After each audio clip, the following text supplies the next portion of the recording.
आज हम क्लास 8 की एक्सरसाइज 10F और 10F में कह रहा है कि चतुर्भुज ABCD की रचना कीजिए। AB बराबर BC बराबर 3 सेमी, AD बराबर CD बराबर 5 सेमी तथा कोण ABC बराबर 120 अंश। तो सबसे पहले हमें ABCD की रचना करनी है चतुर्भुज। रक्षित पहले काम करना है, बनाना है ABC और D। ABCD की रचना करनी है। ABBC 3,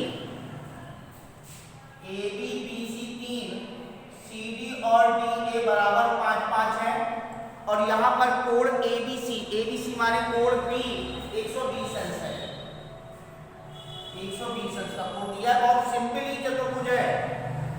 यहाँ पर सबसे पहले एक AB रेखाखंड 3 सेंटीमीटर की खींचनी है।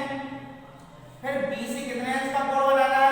120 अंश का कोण बनाना है।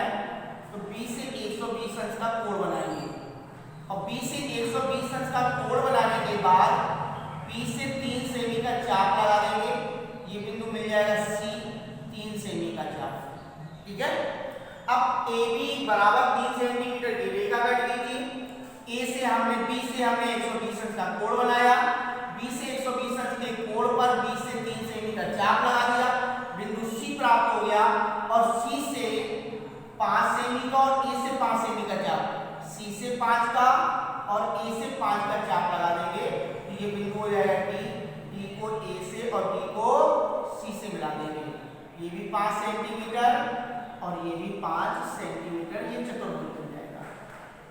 तो इस प्रकार से हमें चतुर्भुज ABCD की रचना करनी है। अब यहां पर सबसे पहले रचना लिखनी है। नंबर 1, सर्वप्रथम AB बराबर 3 सेमी की रेखाखंड कीजिए।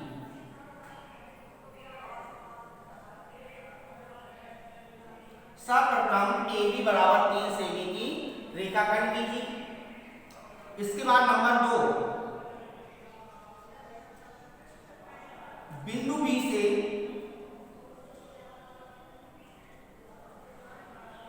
120 अंश का कोण बनाया।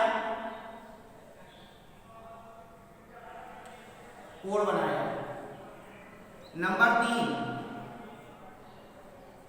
बिंदु B से 120 अंश के कोण पर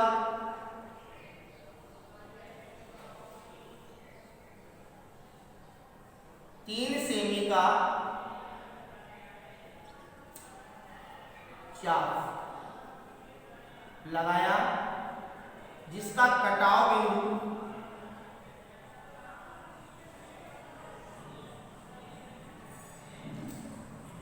C प्राप्त हुआ।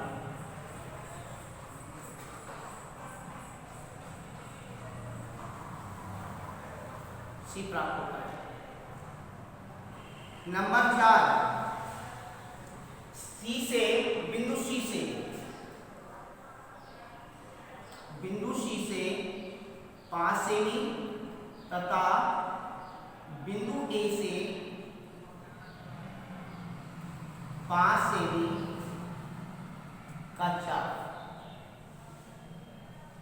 जिसका प्रच्छेद बिंदु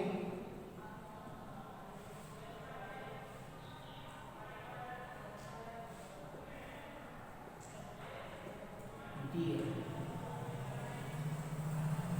D को A से तथा D को C से मिलाया।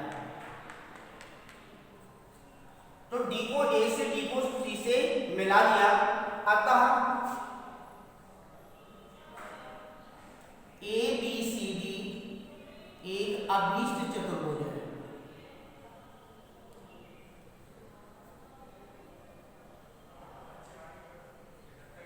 अतः ABCD एक अभीष्ट चतुर्भुज है। इसी प्रकार से अब हम अन्य सवालों की भी रचनाएं करेंगे।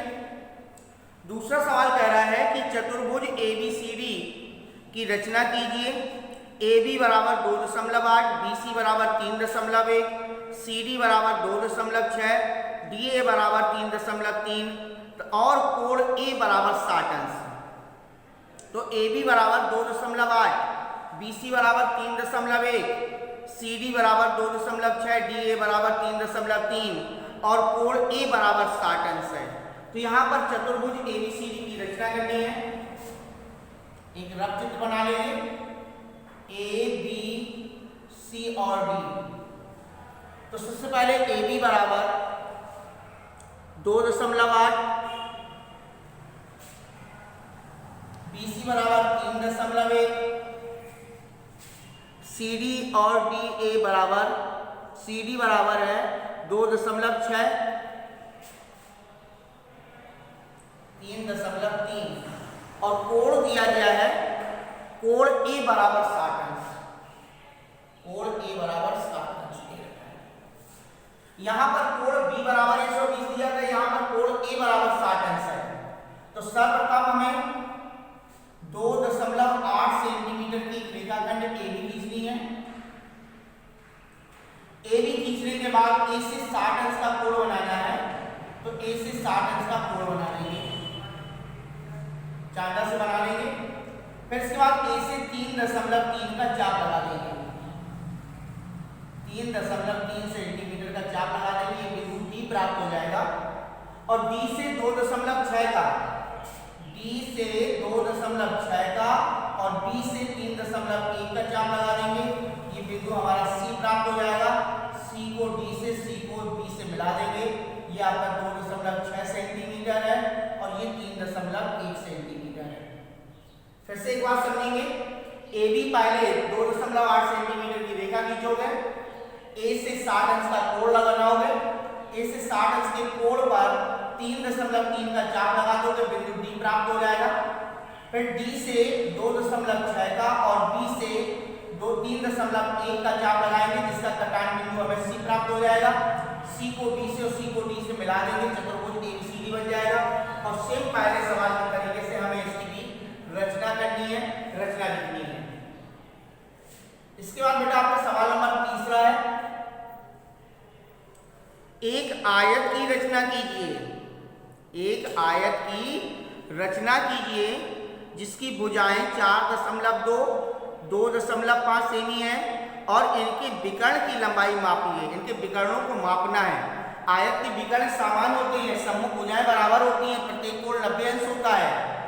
आयत के दोनों विकर्ण समान होते हैं, सम्मुख भुजाएं बराबर होती हैं और प्रत्येक कोण 90 अंश का होता है। तो यहाँ पर सर्वप्रथम एक आयत बनाना है। आयत की भुजाएं हैं 4.2 और 2.5। आयत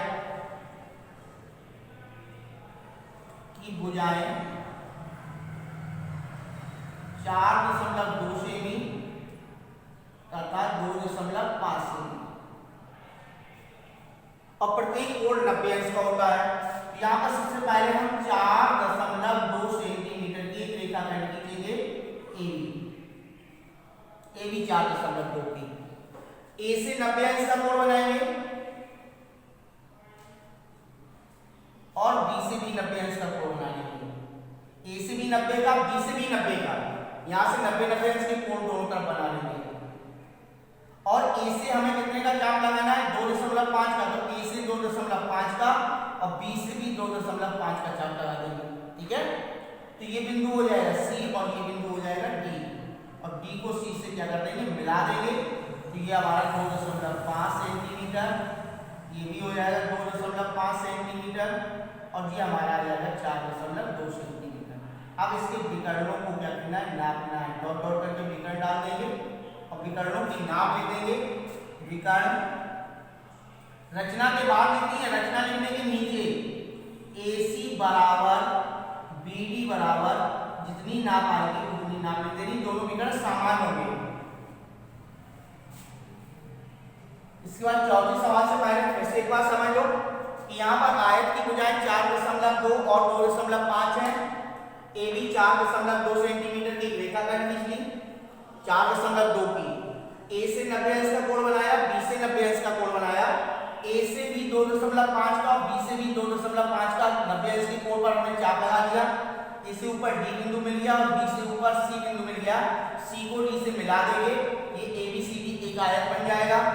एसी विकर्ण डाल देंगे, बीडी विकर्ण डाल देंगे। इन एसी और बीडी विकर्ण को नाप करके लिखना है कि कितने सेंटीमीटर की इनकी नापे बतानी है। फिर इसके बाद अगला सवाल है, एक समचतुर्भुज की रचना कीजिए। एक समचतुर्भुज की रचना कीजिए। एक कोण 75 अंश तथा एक भुजा 5.2 सेमी है। एक कोण 75 अंश, एक समचतुर्भुज की रचना। बहुत सिंपल सवाल है। एक समचतुर्भुज की रचना करनी है। एक कोण 75 अंश और भुजा जो 5.2 सेंटीमीटर। अब क्योंकि समचतुर्भुज है तो समचतुर्भुज की चारों भुजाएं बराबर होती हैं। समचतुर्भुज की चारों भुजाएं बराबर होती हैं। तो यहाँ पर सबसे पहले हम 5.2 सेंटीमीटर की एक रेखाखंड ए भी खींच लेंगे। 5.2 सेमी की एक रेखाखंड खींचेंगे। फिर इसके बाद एक कोण कह रहा है 75 अंश, तो ए से 75 अंश का कोण बनाएंगे। ए से 75 अंश का कोण बना लेंगे। ए से 75 अंश का कोण बनाएंगे और 75 अंश की कोण पर हम 5.2 सेमी का चाप लगा देंगे। ये आपका डी बिंदु हो जाएगा। ये 5.2 सेंटीमीटर का चाप, क्योंकि समचतुर्भुज की सारी भुजाएं बराबर होती हैं। अब उसी 5.2 का चाप डी से लगाएंगे और 5.2 का चाप हम बी से लगाएंगे। इसके बाद ये बिंदु हमें सी प्राप्त हो जाएगा। सी को डी से और सी को डी से मिला देंगे, आपका समचतुर्भुज हो जाएगा। समचतुर्भुज का एक कोण 75 अंश हो जाएगा। शेष भुजाएं आपकी 5.2 सेंटीमीटर 5.2 सेंटीमीटर हो जाएगी। और जब ये चित्र बनेगा तो ये कोण इस कोण के बराबर हो जाएगा और ये कोण इस कोण के बराबर हो जाएगा। नापने पर आप इसको नाप भी सकते हो। तो सबसे पहले हमें 5.2 सेंटीमीटर की रेखाखंड खींचनी है। फिर ए से हम 75 अंश का कोण बनाएंगे। उस 75 अंश के कोण पर 5.2 का चाप लगा देंगे। ठीक है, ए से 5.2 का चाप लगा देंगे। जो कटान बिंदु मिलेगा वो डी मिल जाएगा। ये 5.2 का चाप डी मिल जाएगा। बी से भी 5.2 का और बी से 5.2 का चाप लगाएंगे तो ये आपका बिंदु सी मिल जाएगा। सी को बी से सी को डी से क्या कर देंगे, मिला देंगे। ए बी सी डी समचतुर्भुज है जिसका एक कोण कितने अंश का आ जाएगा, 75 अंश का आ जाएगा। तो इस प्रकार से हम चौथे सवाल को करेंगे। और अंतिम सवाल है आपका 5वां। एक वर्ग बनाइए। एक वर्ग बनाइए जिसकी भुजा 5 सेमी है। एक वर्ग बनाना है जिसकी भुजा 5 सेमी है। तो वर्ग की भुजा 5 सेमी है और हमें वर्ग बनाना है। तो सबसे पहले 5 सेंटीमीटर एक रेखाखंड ए बी मान लिया हमने। 5 सेंटीमीटर की रेखाखंड की वर्ग बनाना है। वर्ग की भुजा बराबर 5 सेंटीमीटर और वर्ग का प्रत्येक कोण 90 अंश का होता है। तो ए से 90 अंश का कोण और यहाँ पर बी से 90 अंश का कोण, ए से भी 90 अंश का कोण, बी से भी 90 अंश का कोण। तो ए से 90 अंश के कोण पर हम क्या करेंगे, चाप लगा देंगे। कितने का, 5 सेमी का चाप लगा देंगे। 5 सेमी का। और बी से भी 5 सेमी का चाप लगा देंगे। पहले 5 सेमी की रेखाखंड खींचनी है। ए से 90 अंश का कोण बनाना है और बी से भी 90 अंश का कोण बनाना है। और 90 अंश के कोण बना करके ए से 5 सेमी का चाप लगा देंगे, बी से 5 सेमी का चाप लगा देंगे। ये बिंदु हो जाएगा सी और ये बिंदु हो जाएगा डी। अब डी को सी से मिला देंगे, ये भी 5 सेंटीमीटर आ जाएगी। ए बी सी डी एक वर्ग बन जाएगा जिसकी प्रत्येक भुजा 5 सेमी है और प्रत्येक कोण 90 अंश है। और वर्ग की पहचान होती है कि वर्ग का प्रत्येक कोण नब्बे अंश होता है, चारों कोण समान होते हैं, चारों भुजाएं बराबर होती हैं और दोनों विकर्ण भी समान होते हैं। ये आपके वर्ग की पहचान है। तो यहाँ पर 5 सेंटीमीटर की रेखाखंड खींचनी है, ए और बी से 90-90 अंश के कोण बनाने हैं। ए कोण को 5 सेमी का चाप लगाना है, बी कोण पर भी 5 सेमी का चाप लगाना है। तो आपको बिंदु सी और डी मिल जाएगा, सी और डी को मिला दोगे तो ए बी सी डी आपका एक है, वर्ग बन जाएगा। तो जिस प्रकार से आज हमने पहले सवाल की रचना की है, इसी प्रकार से हमें दूसरे, तीसरे, चौथे और पांचवें इन पांचों सवालों की रचनाएं करते हुए स्पष्ट रूप से साफ और स्वच्छ चित्र बना करके इनकी रचना करनी है। आज हम एक्सरसाइज 10 आपको